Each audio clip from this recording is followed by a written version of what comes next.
بسم اللہ الرحمن الرحیم۔ عزیزان محترم، آپ کی خدمت میں قصہ ٹی وی کی جانب سے ماہ مبارک رمضان کی روزانہ کی دعاؤں کے ساتھ آپ کی خدمت میں حاضر ہوں، اور آج آپ کے سامنے 17ویں ماہ مبارک رمضان کی دعا کی تلاوت کرنا چاہتا ہوں۔ معصوم اس انداز میں پروردگار کی بارگاہ میں دعا کرتے ہیں۔ بسم اللہ الرحمن الرحیم۔ اللهم اهدني فيهم لصالح الأعمال واقض لي فيهم الحوائج والآمال يا من لا يحتاج إلى التفسير والسؤال يا عالما بما في صدور العالمين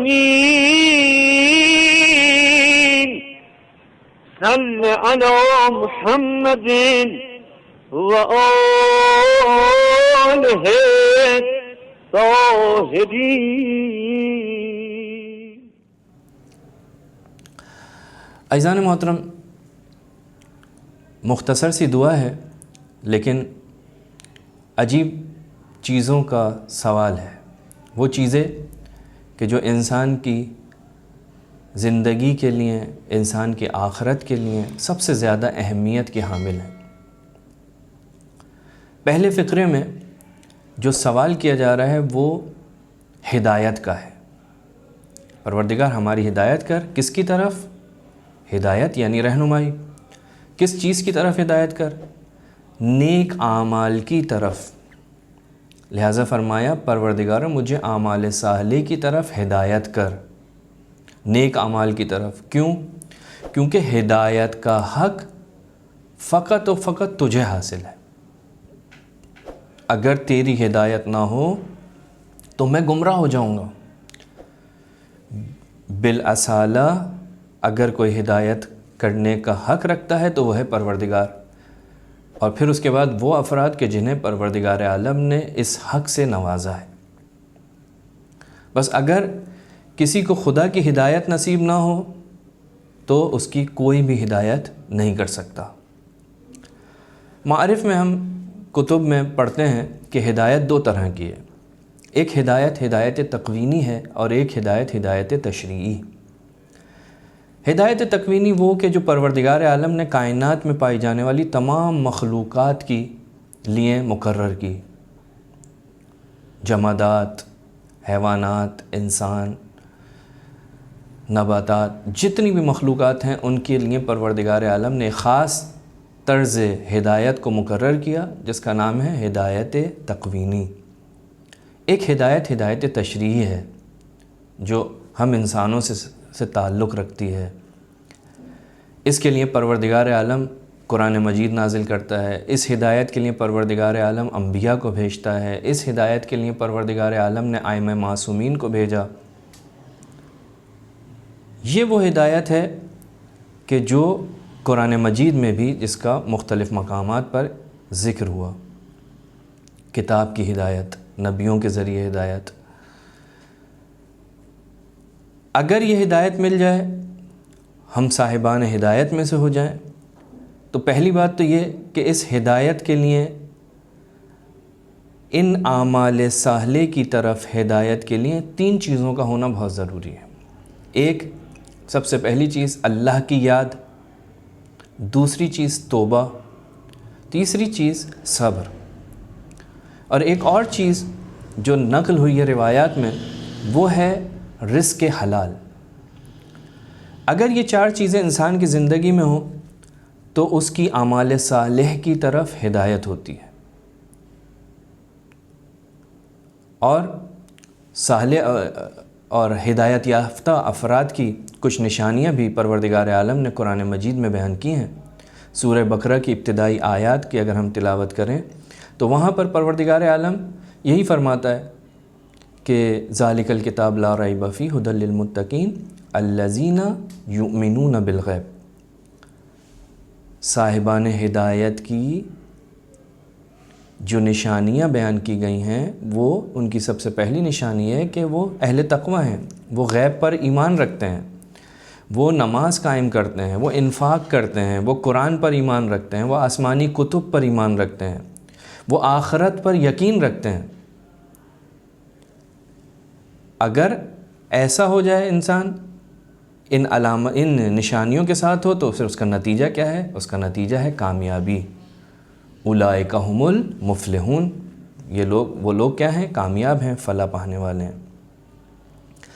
پھر اس کے بعد آگے دعا کے اندر فرمایا پروردگارہ میری حاجتوں اور خواہشات کو پورا کر دے، واقضِ لی فیہ الحوائج والاعمال، میری حاجتوں اور خواہشات کو پورا کر دے۔ پروردگار تو وہ ہے جو کسی کے مانگنے کا انتظار نہیں کرتا، یا من لا یحتاج الی التفسیر والسؤال، پروردگارہ تو اس سے سوال کیوں کروں؟ تو ہمارے دلوں کے بہتر جانتا ہے، تجھے تفسیر کی ضرورت نہیں ہے، تو ہماری شہرک سے زیادہ قریب ہے، تو ہماری ضرورتوں کو ہم سے زیادہ بہتر جانتا ہے، تو غنی ہے، ہم فقیر ہیں۔ جیسا کہ ہم دعائے رجب میں بھی پڑھتے ہیں، یا من یؤتی من سأل و یا من یؤتی من لم یسألہ، تو اس کو بھی دیتا ہے جو تجھ سے سوال کرتا ہے، تو اسے بھی دیتا ہے جو تجھ سے سوال نہیں کرتا۔ پھر فرمایا پروردگارہ میرے سوال کا کیا فائدہ؟ تو میری ضرورتوں کو جانتا ہے، تو نہ صرف میری بلکہ کائنات میں کوئی بھی چیز تجھ سے پوشیدہ نہیں، تو میں تجھے سے سوال کیوں کروں؟ تو جانتا ہے کیا چیز میرے لیے بہتر ہے، کیا چیز میرے لیے نقصان دہ ہے۔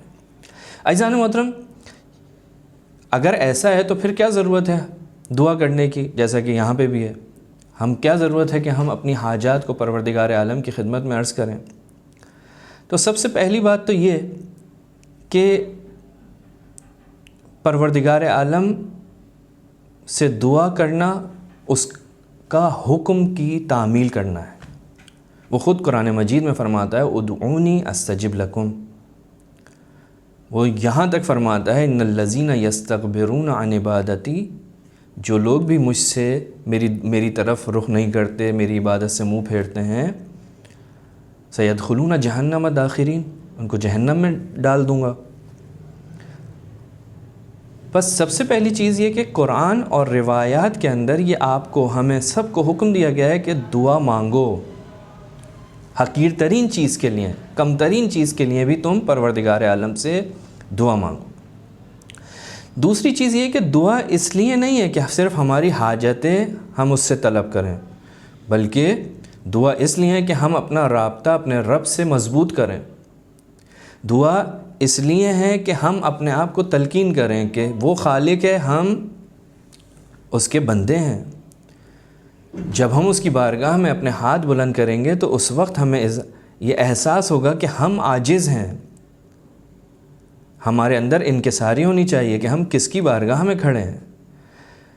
تو یہ دعا مانگنا حقیقت میں پروردگار عالم کی بارگاہ میں اپنی عاجزی کا اعلان کرنا، یہ خود انسان کی تربیت کے لیے ایک بہترین ذریعہ ہے۔ اور پھر اس کے بعد آخر میں فرمایا صلی علی محمد و آلہ الطاہرین، آخر میں اس دعا کو صلوات کے ساتھ ختم کیا جا رہا ہے۔ یقیناً صلوات کی اہمیت آپ سب جانتے ہیں، نماز کی قبولیت، آداب دعا میں سے ایک صلوات ہے، جیسا کہ روایات میں ملتا ہے کہ جب پروردگار عالم سے دعا مانگو تو صلوات کے ساتھ مانگو، اپنی حاجت کو صلوات کے ساتھ پروردگار کی بارگاہ میں عرض کرو، کیونکہ وہ اتنا بزرگوار ہے کہ جب اس کی بارگاہ میں تمہاری حاجت صلوات کے ساتھ جاتی ہے تو وہ یہ نہیں چاہتا کہ صلوات کو قبول کرے اور تمہاری حاجت کو قبول نہ کرے، لہٰذا وہ تمہاری صلوات کو بھی قبول کرتا ہے اور حاجت کو بھی قبول کرتا ہے۔ اور یہ وہ عمل ہے کہ جو خود پروردگار عالم انجام بھی دیتا ہے، جس کی طرف قرآن مجید کی آیت بیان کر رہی ہے کہ ان اللہ و ملائکتہ یصلون علی النبی، یعنی اللہ اور ملائکہ نبی پر صلوات بھیجتے ہیں۔ تو اپنی دعاؤں کو اس صلوات کے ساتھ محفوظ کریں اور پروردگار عالم کی بارگاہ میں روانہ کریں۔ پروردگارہ اس دعا کو ہمارے حق میں مستجاب فرما، وآخر الدعوانا ان الحمد للہ رب العالمین۔